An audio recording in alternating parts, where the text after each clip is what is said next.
당신이 이 세상에 존재하는 이유에 대해 생각해 본 적이 있는가? 신다윈주의자 입장에서 보면 우리는 두 가지 지령만 수행 가능한 동물이다. 살아남아 최선의 상대와 교미하는 것이다. 열렬히 유전자 코드를 복사해내는 것 이상의 삶의 목적을 갖는 것은 어리석은 행동이다. 기독교 입장에서 보면 우리가 존재하는 것은 누군가 우리에게 대단히 중요한 목적을 부여했기 때문으로 우리는 그를 기쁘게 하고 선한 삶을 살도록 고안된 존재다. 잘만 하면 영생을 얻거나 또는 다시 태어나게 되면 더 나은 운명을 갖게 될 수도 있다. 하지만 대부분의 사람들은 이도 저도 아닌 논리를 편다. 단 하나뿐인 인생을 위해 뭐든 하고 싶은 것을 해도 된단다. 혹은 그렇게 강요한다.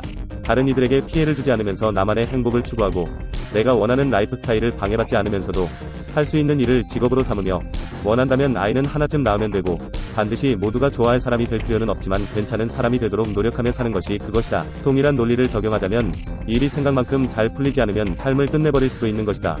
어차피 그 삶은 당신 삶이니까 만일 괴로움을 무마시킬 만한 즐거움이 없다면 굳이 다음날 아침에 눈을 뜰 이유가 없다. 젊음을 이용하여 쾌락의 길로 들어설 수 있다. 술, 담배가 위안이 된다는 이유로 술과 담배에 빠져 삶을 일찍 마감할 수도 있다.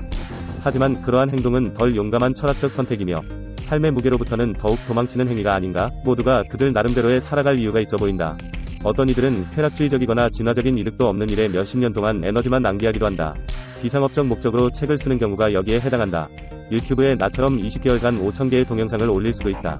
단순히 스스로의 호기심을 충족시키기 위해서 혹은 존재의 이유 혹은 인간의 지식에 기여를 하겠다는 이유로 그러한 행동을 합리화할 수도 있다. 우리는 누구나 속으로는 똑같은 생각을 하고 있지 않을까? 새벽 3시에 불현듯 잠에서 깨어 한 번밖에 없는 인생을 허비하고 있다는 생각이 들 때를 제외하고 말이다.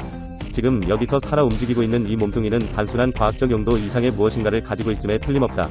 생각은 누가 주관하는 것이며 그는 어디서부터 왔는가? 당황스러운 사실이지만 가장 지적이며 경험이 풍부한 과학자들조차 의식과 정신을 이해하지 못하고 있다. 우리는 눈동자로 보이는 것 외에는 보지 못한다. 안 그런가? 삶은 직선적이다.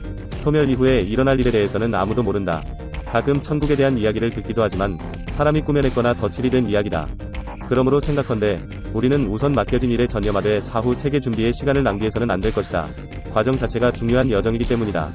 그 과정 속에서 수십억 가지의 형태들과 환경, 자유의지의 사용 방법 등이 당신의 유전자에 따라 결정된다. 하지만 당신이 누구건 어디서 어떻게 살건 간에 공통적으로 들어가는 요소가 있다.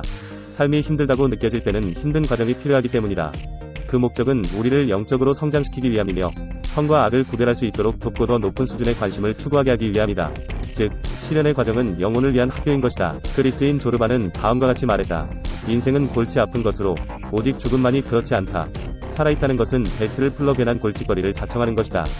만일 우리가 육체를 입었다면 이는 행동하고 생각하기 위함이다.